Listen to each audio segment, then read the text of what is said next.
Quero hoje compartilhar com vocês mais uma mensagem que foi baseada num sermão de John Wesley. Expliquei no domingo passado o porquê de estarmos trazendo John Wesley aqui para os nossos cultos. É porque ele, de fato, promoveu uma grande revolução na maneira como nós fazemos igreja. Então, se hoje nós temos pequenos grupos, se hoje nós temos um entendimento de que a conversão ela precisa ocorrer no coração e não apenas nas mãos, hoje isso pode parecer corriqueiro, sem valor, ordinário para nós. O fato de termos que converter de coração. A gente acha que isso é uma coisa tão óbvia, mas isso não era tão óbvio assim lá nos idos de 1700. Então, nos idos de 1700, o Estado convertia a uma determinada religião e todo o povo, a partir daquele momento, precisava ser da mesma religião. Então, religião não tinha a ver com convicção pessoal. Religião tinha a ver com fidelidade ao rei. Então, John Wesley, ele revoluciona o tempo dele quando ele prega o evangelho como ele é e não como as pessoas gostariam que ele fosse. Ele prega o evangelho na sinceridade, na dureza do evangelho e não da forma filosofal, da maneira científica como o povo naquele tempo costumava desejar que fosse o evangelho. Esse sermão do John Wesley, ele foi realizado, foi pregado inicialmente em 1741 em Oxford. Eu creio que muitos aqui já ouviram esse nome. Oxford é o local da Inglaterra onde se encontra uma das universidades mais conceituadas do mundo. Então, a Universidade de Oxford fica na localidade Oxford, lá na Inglaterra. Então, John Wesley pregava a mesma mensagem tanto a transeuntes em praça pública, nos campos, mas também na academia, mas também na universidade. Então, o valor desse sermão dá-se em razão de ser fiel ao Evangelho. E o Evangelho não foi feito para que alguns entendessem, mas para que todos possam ter entendimento. E o título desse sermão é Os Quase Cristãos. Você sabe o que é um quase cristão? Como é que se identifica um quase cristão? Vocês já imaginaram como é que é isso? Ser quase cristão? Em Atos 26, 28, nós podemos ter um vislumbre do que é isso. E diz o seguinte: então Agripa disse a Paulo, você acha que em tão pouco tempo pode convencer-me a tornar-me cristão? Talvez você não saiba quem é Agripa e por isso eu quero te esclarecer quem era ele. Paulo estava aqui já num tribunal diante de Festo, e o povo, os mestres da lei, os fariseus, os saduceus, os herodianos, eles estavam buscando condenar Paulo pela pregação do evangelho. Pelo fato de Paulo estar pregando que Jesus Cristo, que há algum tempo havia andado entre os judeus, morreu crucificado, mas ressuscitou dos mortos, e hoje anuncia a vida eterna para todo aquele que nele crê. Então isso causou revolta entre os judeus. E aí eles recorreram a um tribunal romano, recorreram a Festo. Mas o tribunal romano entendeu que o crime foi praticado na Judéia, e a Judéia tinha um governante. Agripa, na verdade, era sobrinho de Herodes Antipas.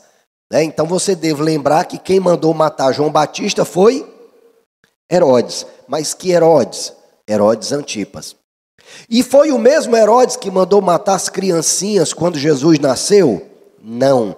Esse foi o avô de Herodes Agripa, pai de Herodes Antipas, chamado Herodes o Grande. Então, Herodes acabou se tornando meio que um título, né, dessa dinastia, dos herodianos. Então, Herodes o Grande, ele não era judeu. Ele não era judeu. É preciso lembrar que os judeus, em razão de uma série de revoltas, eles foram exilados na Babilônia. E quando eles voltaram da Babilônia, eles tentaram se reorganizar, mas eles não conseguiram mais se reorganizar de acordo com o propósito que Deus tinha realizado para eles. Deus tinha feito uma promessa para esse povo, de que não faltaria um rei a eles. Inicialmente esse rei foi Saul, posteriormente Deus levantou uma nova dinastia, a dinastia de Davi, e desde então tem havido um descendente de Davi no trono de Israel, mas depois do cativeiro da Babilônia, isso cessou. E aí os judeus começaram a se perguntar, mas e a promessa de Deus? Deus prometeu que haveria um rei em Israel. Deus prometeu que nunca nos faltaria rei em Jerusalém. Onde está esse rei? Então, Roma, que à época havia dominado aquela região, entendeu que precisava de um rei para governar aquele povo, mas esse rei não poderia ser judeu. Porque eles precisavam de um rei que governasse segundo os propósitos de Roma e não segundo o nacionalismo judeu. E aí eles escolheram um rei de um povo primo dos judeus, os idumeus. Né? Os idumeus, eles eram descendentes de Esaú, eles eram edomitas. Então pegaram um povo primo dos judeus, dentre esse povo escolheram um rei, Herodes o Grande, né? Na verdade escolheram o pai de Herodes, posteriormente Herodes o Grande, e Herodes foi colocado para ser o rei dos judeus. Inicialmente de toda Israel, né? Samaria, Idumeia, Galileia, Gaza, tudo aquilo estava debaixo do governo de Herodes. Mas depois que Herodes o Grande morreu, foi dividido em 4 partes, e a cada um dos filhos de Herodes foi dado um local para governar. Então, a gente lê na Bíblia Herodes, o tetrarca. Então, tetrarca, porque ele era governante de uma 4ª parte do que antes era o território de Israel. E Roma fez dessa forma para reduzir o poder daquele povo. Então, quando Agripa se coloca diante de Paulo, a gente está vendo em Agripa um quase judeu. Não um quase cristão, mas um quase judeu. Quem olhava de fora dizia que Agripa era judeu. Falava a mesma língua que os judeus, o aramaico. Tinha no sangue, né, o mesmo gene dos judeus, porque afinal ambos eram filhos de Isaac. Né? Tanto os edomitas quanto os israelitas eram filhos de Isaac. Então guardam a mesma genética. Então quem olhava de fora dizia, é o mesmo povo, mas na verdade não era o mesmo povo. E Herodes Agripa, aqui ouvindo a pregação de Paulo, questiona Paulo. Paulo, você quer mesmo acreditar que em tão pouco tempo eu me tornarei cristão como você?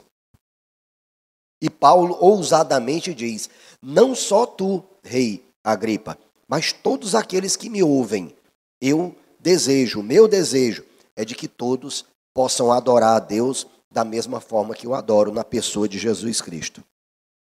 Isso foi que Paulo falou diante daquele tribunal. Né? E diante da iminência de ser condenado em razão do que estava passando, Paulo finalmente apela a César. Né? E diz, eu apelo a César. Né? Então, em razão disso, é que Paulo estava naquele tribunal. E Agripa, ao final, conversando com Festo, diz para ele, rapaz, se esse cara não tem apelado para César, ele tinha saído daqui solto. Ó.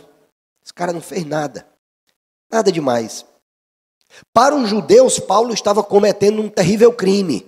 Mas para os idumeus, aquilo não era grande coisa, era só mais um profeta, era só mais um tagarela, né, a pregar uma nova boa notícia. A gente tem a tendência de associar evangelho apenas aos 4 evangelhos que nós temos na Bíblia. Mas evangelho em grego é boa notícia. Então vários evangelhos foram pregados, diversos evangelhos foram pregados, mas só esses 4, de fato, falavam a palavra de Deus. Por isso eles são chamados evangelhos canônicos, né? 3 deles chamados sinóticos, Mateus, Marcos e Lucas, porque eles falam razoavelmente a mesma coisa, e João, que não é sinótico, mas os 4 são canônicos, né? São aceitos como palavra de Deus. Mas o que seria finalmente um quase cristão? A gente já sabe o que é um quase judeu, né? Ele parece judeu, ele tem sangue de judeu, mas ele não é judeu. E um cristão? Ou melhor, um quase cristão. Como é que a gente identifica um quase cristão? Primeira característica de um quase cristão. Um quase cristão é uma pessoa honesta. Ele não mente, ele não calunia, ele não difama. Então ele é uma pessoa que, embora possa ter razões para ficar chateado com alguém, ele limita a sua boca a só falar o que edifica. Um quase cristão, ele não furta. O que é dele, o que é do outro, é do outro. Então ele não furta, ele não deseja ter para si o que pertence ao outro. Ele não olha para o que é do outro como se aquilo devesse ser dele. Ele entende, o que é meu, o que é do outro, independente de haver alguém vigiando. Independente de haver alguém vigiando. É comum hoje nós vermos na internet cenas de roubos que a gente fica assim pensando, meu Deus, para que esse cara roubou isso? Vocês já viram na internet roubo de jarro, aqueles jarros de calçada? Alguém planta uma flor do deserto num jardim na calçada. Aí vai alguém, passa por lá, acha aquela flor do deserto bonita e arranca e leva para casa. Já tem havido sequestro de pet. O cara está andando na rua, vê um cachorrinho, ai, tão lindinho, tão fofinho, vou adotar. Sem perguntar se aquele pet não pertence a alguém. Simplesmente coloca para dentro do carro. Isso é furto também. Isso é furto também. Não é sequestro, viu? Sequestro é de uma pessoa, é um furto. Então, um quase cristão, ele é uma pessoa honesta. Um quase cristão tem apreço pela verdade. Ele não mente, ele não calunia, porque calúnia é imputar crime a alguém que não cometeu um crime. É dizer, fulano de tal fez tal coisa criminosa, sem que aquela pessoa tenha feito. Ou seja, um caluniador é uma pessoa que não tem apreço pela verdade. Mas um quase cristão, ele é zeloso da verdade. Ele fala a verdade, ele não calunia, ele não difama ninguém, ele não injuria ninguém.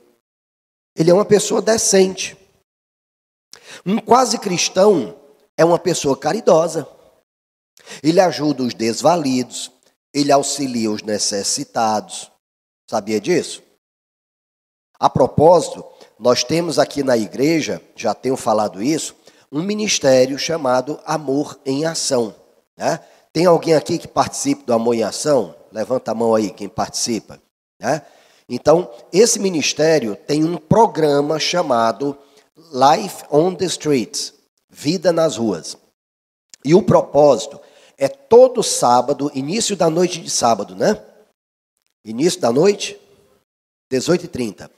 Todo sábado, 18h30, eles se reúnem e eles vão distribuir alimentos a moradores de rua e também a pessoas que estão acompanhando internos lá da Santa Casa. Então, a igreja banca o custo, então é a igreja que dá o valor para comprar os insumos. Os alimentos, eles são feitos num dos melhores restaurantes de Sobral. viu? Não é feito em qualquer canto, não. É feito num dos melhores restaurantes de Sobral. Alguém conhece o restaurante Alecrim? Pois é feito lá, viu? É feito lá. Então, é o restaurante onde o pessoal que é estribado aqui em Sobral gosta de jantar, gosta de almoçar. Pois é, os moradores de rua que são atendidos pela Paz Church Sobral, a comida deles é feita lá. Com o mesmo zelo, com o mesmo cuidado, pelas mesmas pessoas, inclusive. Né? Pelas mesmas pessoas. Então, a gente procura ter um cuidado especial sobre essas pessoas, por reconhecermos que essas pessoas são filhos de Deus, têm dignidade, eles são criatura de Deus, melhor dizendo, e possuem dignidade por terem sido feitos também à imagem e semelhança de Deus. Então, por isso, merecem o nosso respeito, nós devemos cuidar deles como nós cuidamos de qualquer outra pessoa, com o mesmo zelo. Então, se porventura você tem esse chamado para cuidar dos desvalidos, dos necessitados, eu quero te encorajar a procurar um desses irmãos que levantaram as mãos e dizer, olha, eu quero participar dessa ação, né? Eu quero poder contribuir com essa ação, tá certo? A sua contribuição vai ser o teu serviço, tá certo? Vai ser o teu serviço. Se você quiser contribuir financeiramente, é só na sua célula, você vai lá e faz uma oferta bem legal, porque as ofertas que são feitas nas células, nos life groups, elas são destinadas exclusivamente a pagar o terreno que nós compramos para a construção da igreja e também para custear o Life on the Streets, tá bom? Mas hoje eu quero te dar o privilégio, tá certo? Cutuca a pessoa que está do teu lado aí e diz para ela, isso é um privilégio de servir a essas pessoas que estão nas ruas. Tá bom? Eu não quero que você pense que vai fazer favor a ninguém, porque não é favor que nós estamos fazendo. Não é favor. Não pense em entrar no amor em ação com essa mentalidade de achar que você vai oferecer alguma coisa para alguém. Você não vai. Você vai receber. Isso sim, você vai receber, você vai ser edificado, você vai ser transformado, você vai ter o seu caráter provado, né? Porque muitas vezes você está distribuindo aqueles alimentos e achando que você é o bam, porque está distribuindo alimento. Aí o Espírito Santo vem aqui no teu ouvido e diz, ei, meu irmão, baixa essa bola aí que tu não é essas coisas todas não, viu? Então é importante a gente servir. E eu estou falando aqui do Life on the Streets, queridos, mas qualquer ministério da igreja, você vai experimentar a mesma coisa. Porque Deus nos chama como pessoas diferentes para exercer atividades diferentes em unidade. Ou seja, junto da igreja, que é a esposa de Cristo, né? E ele é o cabeça dessa igreja. Tá bom? Então, um quase cristão é também uma pessoa caridosa. Eu tenho certeza que quando você estiver lá distribuindo alimentos lá no Life on the Streets, você vai ver pessoas, talvez até de outra religião, que nem creem em Cristo, e eles estão fazendo a mesma coisa, ou melhor. Ou melhor. E você vai dizer, como é que pode? Como é que pode? Eu sou cristão, e o que eu estou fazendo não tem a mesma excelência dessa pessoa que não é cristão? Pois é, isso pode acontecer. Isso pode acontecer, mas isso não faz dele um cristão. Isso pode até fazer dele um quase cristão. Um quase cristão é uma pessoa piedosa, né? E uma pessoa piedosa é uma pessoa que é ético, que tem uma moral ilibada, é uma pessoa que tem uma conduta correta, respeitada entre os seus pares. Essa é uma pessoa piedosa. É uma pessoa em quem as pessoas confiam, né? Uma pessoa piedosa, um quase cristão, é uma pessoa respeitada na comunidade em que ele vive, mas ele é um quase cristão. O quase cristão, ele inclusive trabalha não só para sustentar a sua família, mas para que sobre alguma coisa, para que ele possa ajudar alguma família que não tenha a mesma condição que ele.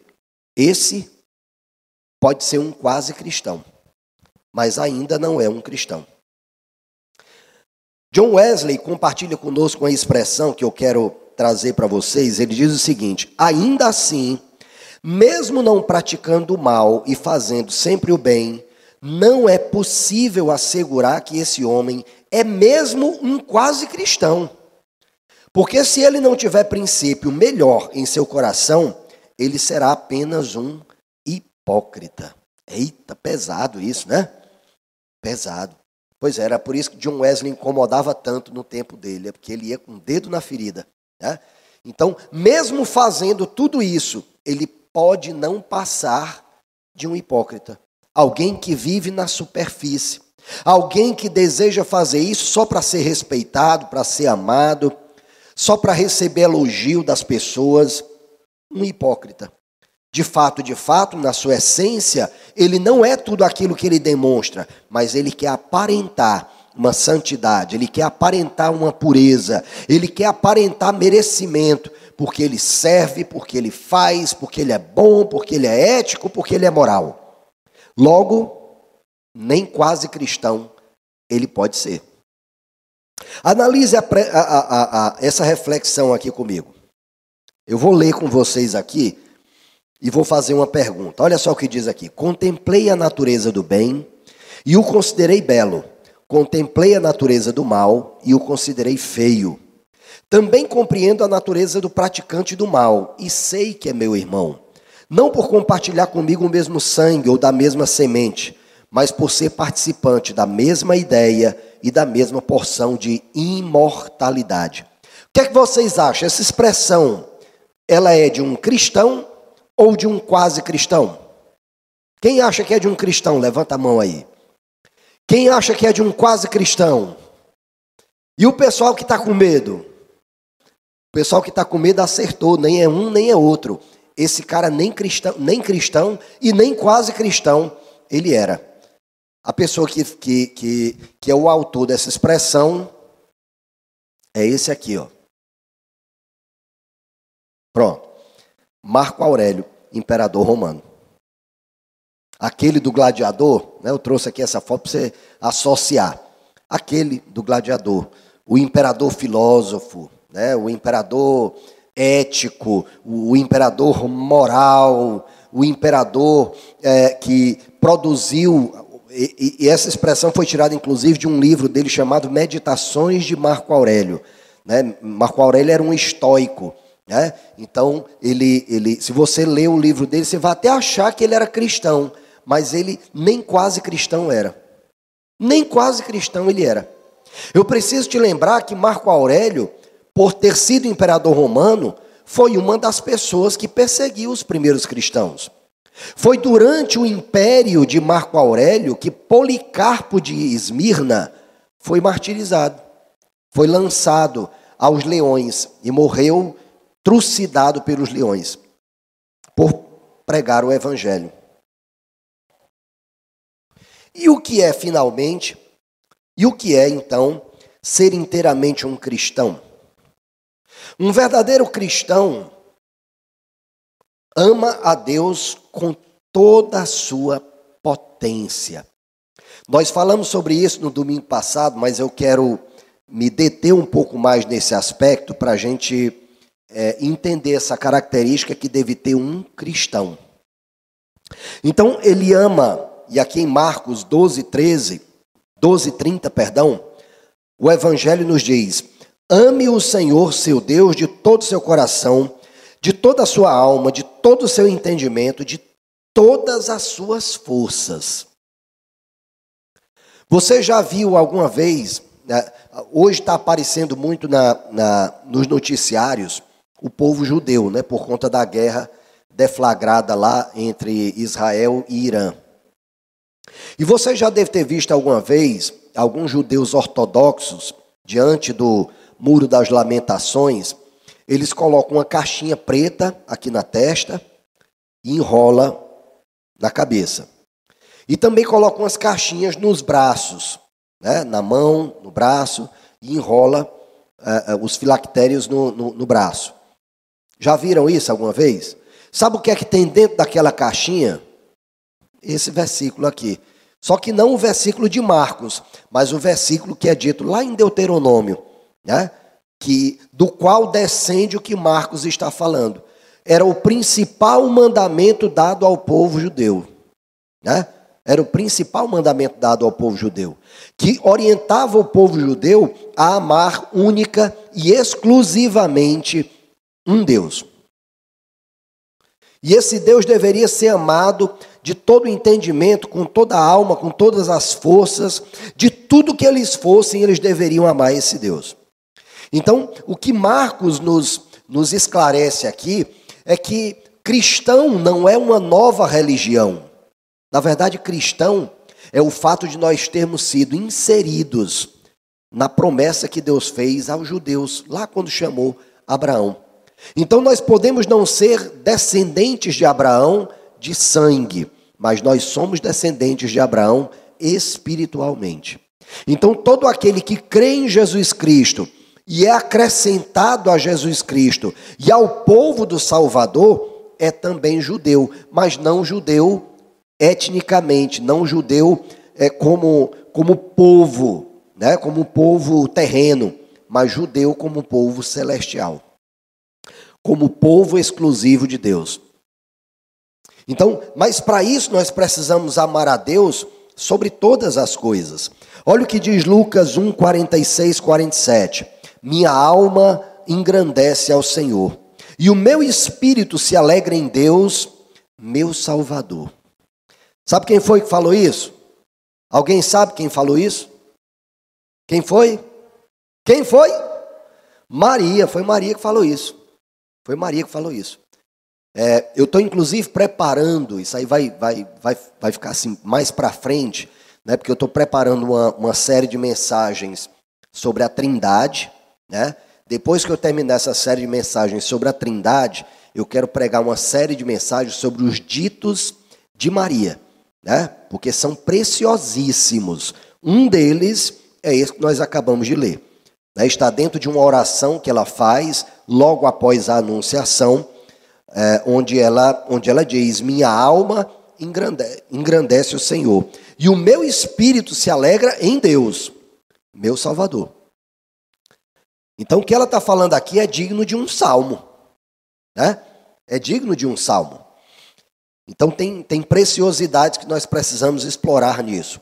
Então o que Maria está dizendo é: pouco importa o que ela vai ter que suportar em razão do pedido de Deus. A alma dela quer engrandecer ao Senhor. Então amar a Deus sobre todas as coisas é isso, queridos, é fazer com que a nossa alma, com que os nossos desejos engrandeçam ao Senhor. Então existem desejos dentro de nós? Existem. Existem aspirações dentro de nós? Existem. E o que faz com que essas aspirações e esses desejos glorifiquem a Deus?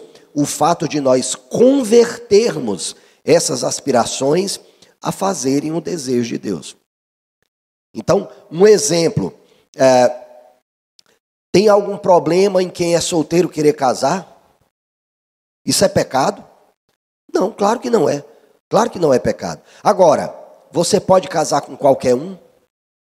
Você pode casar de qualquer jeito? Também não. Então, escolher com quem casar e escolher o processo para o casamento tem a ver com glorificar a Deus.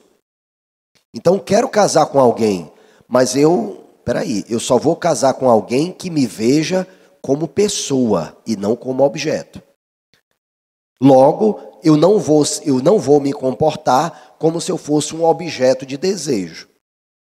Eu quero me comportar como uma pessoa, filha de Deus, filho de Deus, digno em razão disso, e eu quero ser tratado dessa maneira, né? Então eu vou escolher o processo pelo qual eu escolherei a pessoa com quem eu vou me casar. Então essa pessoa tem que ter determinadas características. Eu não vou aceitar qualquer um, não, porque eu só vou casar com uma pessoa que ame a Deus tanto ou mais do que eu. Se ele amar menos do que eu estou fora. Então é assim que nós glorificamos a Deus, com o nosso desejo. É desejo casar? É. Quer ver outro exemplo? É errado você querer ganhar dinheiro? Ganhar dinheiro é pecado? Não, é pecado o amor ao dinheiro. né? O amor ao dinheiro é pecado, mas ganhar dinheiro não é pecado. Não é pecado. Agora, como é que eu faço para que o fato de eu ganhar dinheiro glorifique a Deus? Quando eu entendo que aquele dinheiro que chega até mim não é para a glória minha, mas é para cumprir os desígnios de Deus, é para cumprir o querer de Deus. Logo, aquele dinheiro precisa ser ordenado, precisa ser planejado para a glória de Deus. Por isso é que nós ensinamos, receber o seu dinheiro, já reserva logo o teu dízimo. O teu dízimo glorifica a Deus. Então separa o teu dízimo, deposita já o teu dízimo, né? Não fique esperando que chegue o culto de celebração para não cair em tentação. Entrou o dinheiro, faça logo o seu dízimo, né? Glorifique a Deus com a primícia do que você recebe, porque primícia é a primeira parte. Então, antes de pagar qualquer conta, separa logo o dízimo, né? Você vai viver com 90% daquilo que você recebeu, porque na verdade 100% pertence a Deus. É assim que nós glorificamos a Deus com o nosso dinheiro.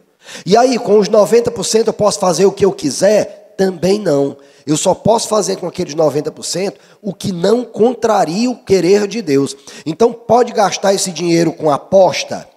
Pode? Pode ir lá na loteria pagar um boleto e dizer, rapaz, vou só fazer uma fezinha, não custa nada. Pode? Não pode. Pode entrar na internet e utilizar essas bets? Pode? Não pode. Não pode. Porque o dinheiro que a gente recebe tem um propósito em Deus, não tem propósito em nós.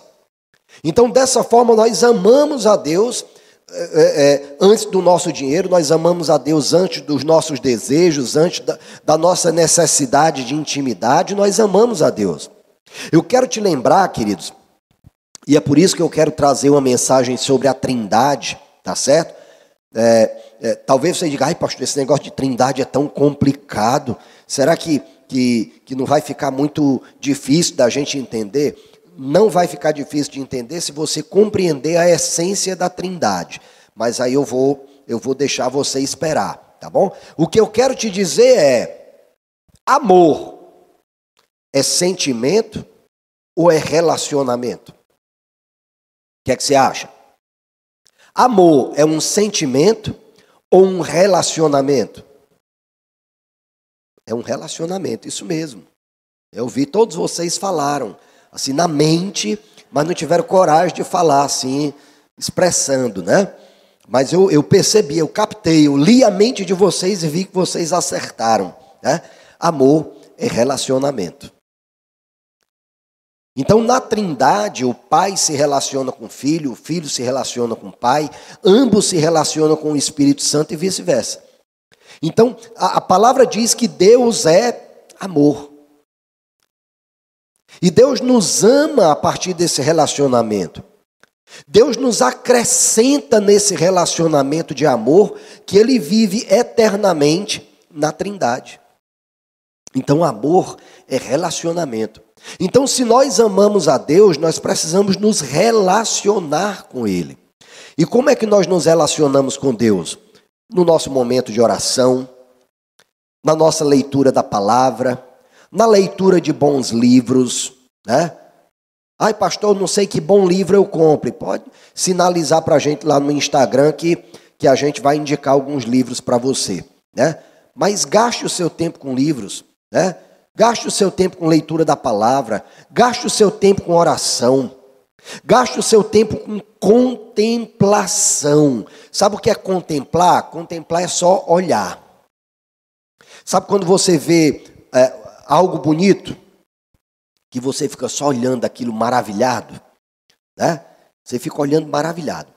Tem um irmão aqui na igreja, o Caio e a Yasmin, eles têm uma casa lá no... Eu acho que é Ipu ainda, no alto da serra, né? A Cabana da Montanha, se não me engano o nome lá, né? Alguém já esteve lá? Bonito, né? E aquela vista zonda lá? Meu Deus, a gente olha para a vista, a casa fica bem no abismo, minha gente, no abismo. Então você está aqui na piscina e está olhando a vastidão lá daquela planície zona embaixo da serra. É lindo, é lindo. A gente passa horas olhando para aquilo e não se cansa. Isso é contemplar. Quando nós contemplamos a Deus, é isso que nós fazemos. Nós olhamos para a beleza de Deus e olhar para a beleza de Deus não nos cansa. A gente quer passar mais tempo ainda só contemplando essa beleza. Então isso é amar a Deus sobre todas as coisas. Quando nós reservamos tempo para Ele. Há momentos em que a gente só precisa de silêncio. Sabia disso? É tempo sozinho com Deus também, quando você vai para um local e você simplesmente para os pensamentos.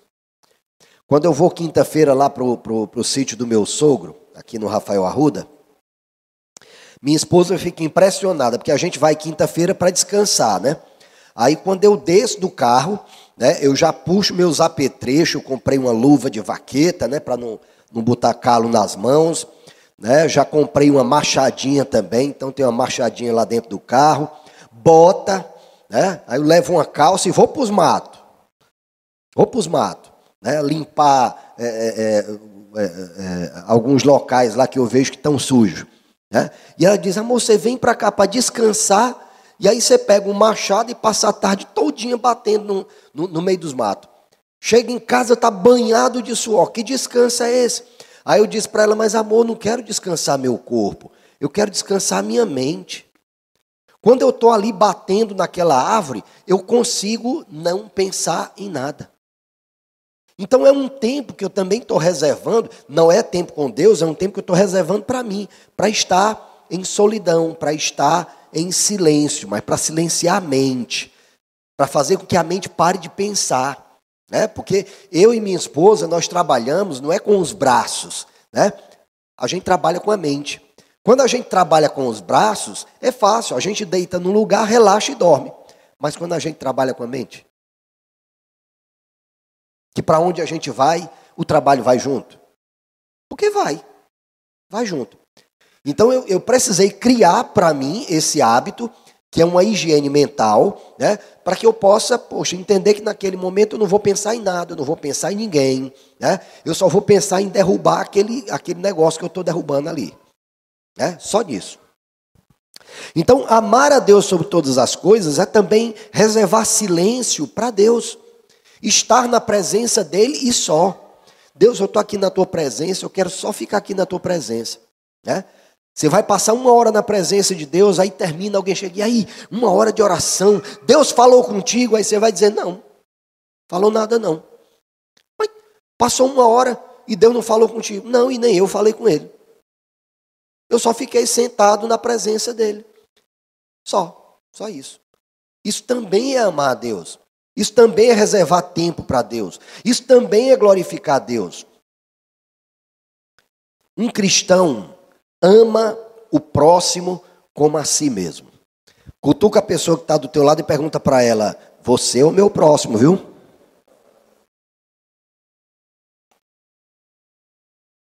Não é nem pergunta, né? Eu disse pergunta e depois eu faço uma afirmação. Misericórdia. Então, queridos, o próximo é quem está próximo. Esse é o próximo. Então, se você está aí assistindo o noticiário e ficou sabendo de uma bomba que caiu em Israel ou que caiu no Irã, poxa, se você tem alguma forma de ajudar, poxa, eu sei aqui de uma organização iraniana que está ajudando as vítimas da guerra no Irã, né? Eu quero fazer uma contribuição lá para o pessoal do Irã, ou então quero fazer uma contribuição para o pessoal de Israel, porque deixa eu te dizer uma coisa, queridos, às vezes a gente fica aderindo a um dos times, né? Ou o Irã ou Israel. Tem gente que critica Israel, tem gente que defende Israel, mas a gente tem que lembrar que tanto de um povo quanto de outro, tem gente sofrendo. Tem gente passando fome. Tem gente desabrigado. E todos eles foram feitos à imagem e semelhança de Deus, e em razão disso eles têm dignidade. E precisam ser cuidados a partir dessa dignidade. Porque eles foram feitos também à imagem e semelhança de Deus. Talvez eles não glorifiquem a Deus como nós glorificamos, mas eles são feitos à imagem e semelhança de Deus como nós também somos. E por isso eles merecem respeito, independente de que lado da guerra eles estejam. Tá certo? Independente do lado da guerra. Normalmente em guerras é como divórcio, né? Divórcio não tem culpado, viu? Ah, e o culpado do divórcio é o fulano. Não. Divórcio não tem culpado, não. É como guerra. Não tem culpado e nem tem vítima. Todo mundo é algoz e todo mundo é vítima de guerra. Então nós precisamos orar, inclusive, para que haja paz em Israel, porque se houver paz em Israel, há paz no mundo, viu? É por isso que a gente tem que orar para que haja paz em Israel. Porque se houver paz lá, tem paz no mundo. Agora, se Israel estiver em guerra, te prepara. Então, um cristão ama o próximo como a si mesmo. Mateus 22, 39 nos diz: e o segundo é semelhante a ele, ame o seu próximo como a si mesmo. Mas, finalmente, como é que eu devo amar esse próximo? A gente já sabe que amor não é sentimento, amor é relacionamento. Então, como é que eu vou amar esse próximo? Se alguém chega a você pedindo um dinheiro, me ajuda aí, paga aí um lanche para mim. Você se relaciona com essa pessoa? Você diz para ela: olha, eu não vou pagar o teu lanche não, mas eu vou te dar isso aqui. Ou então, eu vou pagar teu lanche, senta ali em tal canto. Ou então até diz: eu vou pagar teu lanche, senta aqui comigo. Qualquer desses três está amando o próximo. Qualquer desses três está se relacionando com aquela pessoa e de alguma forma ajudando aquela pessoa. E por isso está amando o próximo. Então amar o próximo não é nutrir sentimentos de intimidade com esse próximo. Não é isso. Não é querer ter aquela pessoa perto de si. É de alguma forma se relacionar com aquela pessoa para que o bem de Deus possa também cobrir aquela pessoa. Isso é amar o próximo. Então você pode amar o próximo, por exemplo, quantos solteiros tem aqui? Levanta a mão quem é solteiro aí, né? Você que é solteiro, quando você vai se relacionar com alguém em busca de um casamento, né? Você pode tratar essa pessoa como um objeto, logo não amar aquela pessoa, ou pode tratar aquela pessoa com a dignidade que ela tem, como pessoa, e casar com essa pessoa pela condição que ela tem de ser gente. Consequentemente, tratar aquela pessoa com a mesma dignidade que você gostaria de ser tratado. Porque tem sido muito comum nos pseudo-relacionamentos afetivos que a gente simplesmente queira suprir uma carência que se tem. Então, se eu quero só suprir uma carência, se na verdade, eu não quero me relacionar com aquela pessoa, eu só quero que aquela pessoa me faça feliz, na verdade, aquela pessoa deixou de ser uma pessoa e passou a ser um objeto. Logo, isso não é amor. Isso não é amor. Amor é um relacionamento. E um relacionamento que brota de Deus. Um relacionamento que vem do verdadeiro bem. Olha o que diz 1 Coríntios 13, que é muito utilizado pelos casais como amor romântico, né? O pessoal gosta muito de usar Coríntios 13 em convite de casamento. Né? Ai, lindo Coríntios 13. Tem nada a ver com amor romântico, viu? Nada a ver com amor romântico. Fala desse amor ao próximo. Presta atenção. O amor é paciente, o amor é bondoso, não inveja, não se vangloria, não se orgulha, não maltrata, não procura seus interesses, não se ira facilmente, não guarda rancor. O amor não se alegra com a injustiça, mas se alegra com a verdade. Tudo sofre, tudo crê, tudo espera, tudo suporta. Esse verdadeiramente é o amor. E é o amor que nós devemos nutrir pelo outro. É o amor que vem de Deus, é o amor ágape, o amor incondicional. É esse o amor que um cristão deve nutrir pelo outro cristão. Ou até por quem não é cristão, ou até por quem é pagão e não ama a Deus e não reconhece a Deus. Outra característica de um verdadeiro cristão é que ele crê em Cristo. João 1,12 diz: contudo, aos que o receberam, aos que creram em seu nome, deu-lhes o direito de se tornarem filhos de Deus. Mas aí eu tenho um detalhe a te falar aqui, um detalhe muito importante, inclusive. Essa fé em Jesus Cristo, esse crer em Jesus Cristo precisa ser a partir de uma fé viva e não a partir de uma fé morta. Vocês lembram que nós falamos sobre isso numa série ainda esse ano? Sobre termos uma fé viva e uma fé morta. A fé morta é a fé de quem? Do diabo, é a fé do cão, do pé de gancho, né?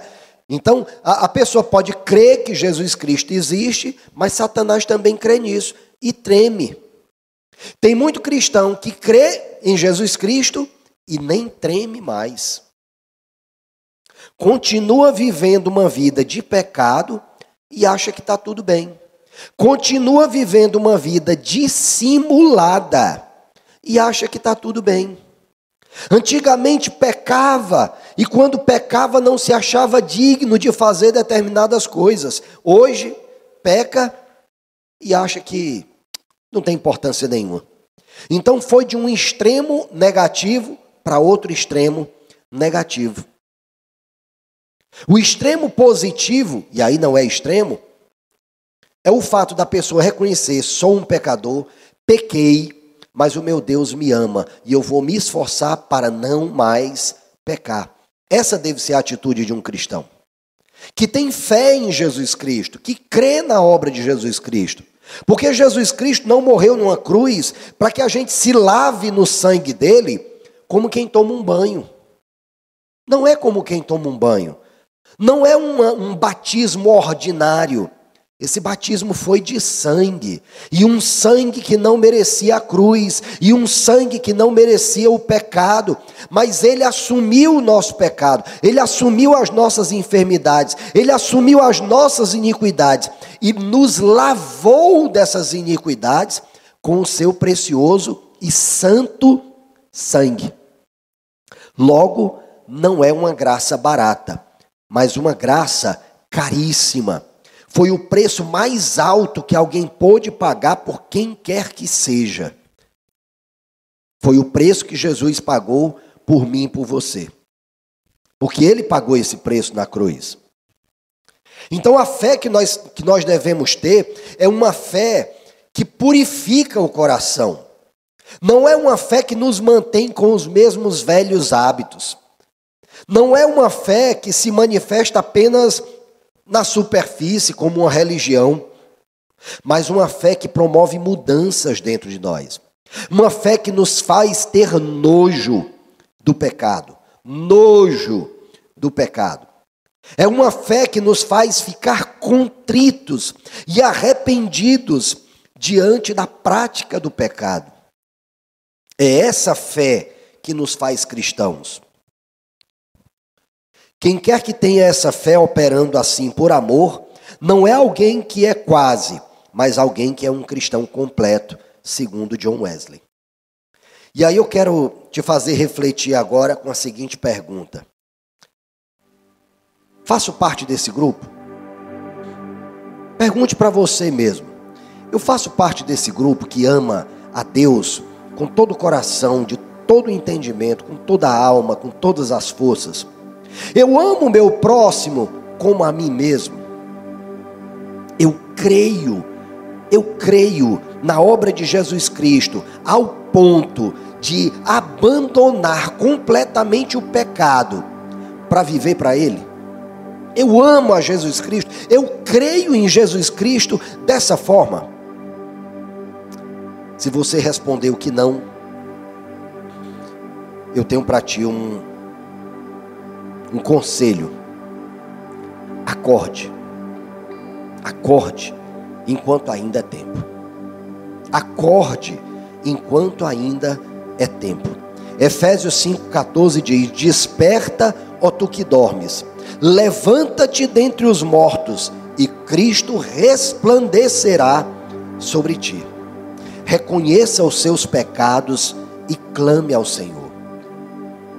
Se você reconhece que não faz parte desse grupo, que ama a Deus sobre todas as coisas, ao próximo como a si mesmo, e que crê em Jesus Cristo como Senhor e Salvador, aproveite o momento Aproveite o dia que é agora, arrependa-se dos seus pecados e clame ao Senhor. Marcos 9:24 tem algo muito precioso. Diz o seguinte: creio, ajuda-me a vencer a minha incredulidade. Alguém lembra por quem foi dito isso? Pelo pai da criança que estava endemoniada e que foi levada aos discípulos de Jesus, e nenhum deles conseguiu fazer nada pela criança. Mas Jesus olhou para aquele pai e disse para ele: você crê que eu possa fazer isso? E aquele pai respondeu humildemente: creio, ajuda-me a vencer a minha incredulidade. Sabe, querido, Jesus não chegou para aquele pai e disse: ajuda-me a vencer a incredulidade. Não, peraí, só depois que você crê em mim completamente é que eu vou fazer um milagre na sua vida. Jesus fez isso? Não. Aquele homem reconheceu diante de Jesus que ele não era crédulo o suficiente para ver aquele milagre. Mas ainda assim, Jesus o abençoou. Aquele homem respondeu para Jesus: eu creio, mas ajuda-me a vencer a minha incredulidade, porque eu até creio com o meu espírito, mas a minha alma está em frangalhos. A minha alma não está crendo mais que seja possível que essa criança seja curada. Mas Jesus curou aquela criança. Então, se você reconhece que a sua fé é débil, se você reconhece que não ama a Jesus de todo o teu entendimento, se você reconhece que não ama o teu irmão como deveria amar, não te desespera não. Jesus é misericordioso. Ele quer que você ame a Deus de todo o teu coração. Ele deseja que você ame o seu irmão com todo o teu entendimento. Ele quer que você creia em Cristo de forma completa. Ele deseja isso. Eu quero compartilhar com vocês ainda o que está escrito aqui em João 20:28. Senhor meu e Deus meu. Alguém sabe dizer quem foi que disse essa expressão? Senhor Deus e Deus meu. Quem foi que disse isso? Todo mundo diz que foi Jesus, mas não foi. Sabe quem foi? Tomé, aquele que duvidou, aquele que diz: tão somente se o vir e tocar nas suas feridas eu crerei. Jesus aparece para ele e diz: Tomé, estou aqui, me toca, olha aqui minhas feridas. Naquele momento, por ter visto, por perceber o erro que cometeu, Tomé disse: Senhor meu e Deus meu. Essa outra expressão, Senhor, tu sabes todas as coisas e sabes que te amo. Quem foi que falou? Quem foi? Pedro. Agora vocês acertaram. Foi Pedro. Mas em que circunstância Pedro disse isso? Depois de ter negado Jesus por 3 vezes, né? Depois de ter negado Jesus por 3 vezes. Ele já desanimado, achando que não era digno, achando que não tinha mais nada a ver ele estar seguindo Jesus, que ele era um derrotado. Jesus se coloca diante de Pedro e diz: Pedro, tu me ágape. Quando Jesus fala tu me ágape, ele está se referindo ao primeiro mandamento, né? Amar a Deus sobre todas as coisas, de todo o teu entendimento, com toda a tua alma, com toda a tua força, de todo o teu ser. Jesus diz para Pedro: Pedro, tu me ama dessa maneira, com toda a tua alma, de todo o teu ser, tu me ama dessa maneira? E aí Pedro responde para ele: Senhor, eu te filéu, eu gosto de ti, mas eu estou longe de chegar nesse nível de amor que você exige de mim. Estou longe disso. E aí Jesus de novo pergunta para ele: Pedro, deixa eu te perguntar de novo, Pedro, tu me ágape? E Pedro de novo responde para ele: Senhor, eu te filéu.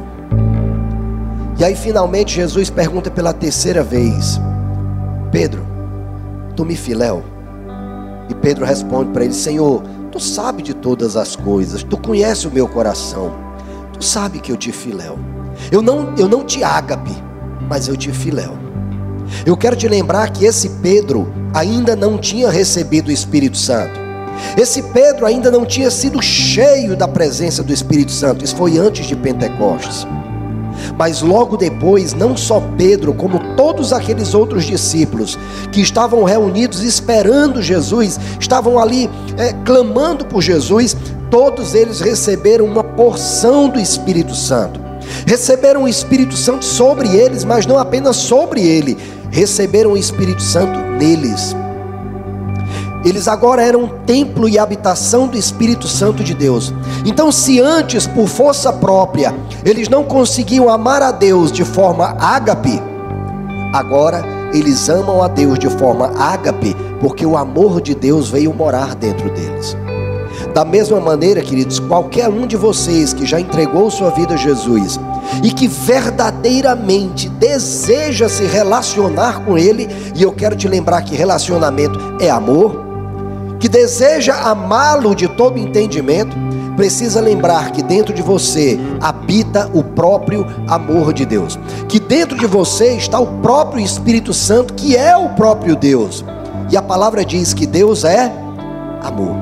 Então esse amor que Deus exige de nós, Ele próprio nos dá, para que nós devolvamos a Ele. Olha que Deus maravilhoso. Então essa mensagem, queridos, é para te fazer refletir, não é para te desanimar, é para te fazer refletir sobre o amor de Deus por nós e como nós devemos ser gratos a eles. Vamos ficar de pé?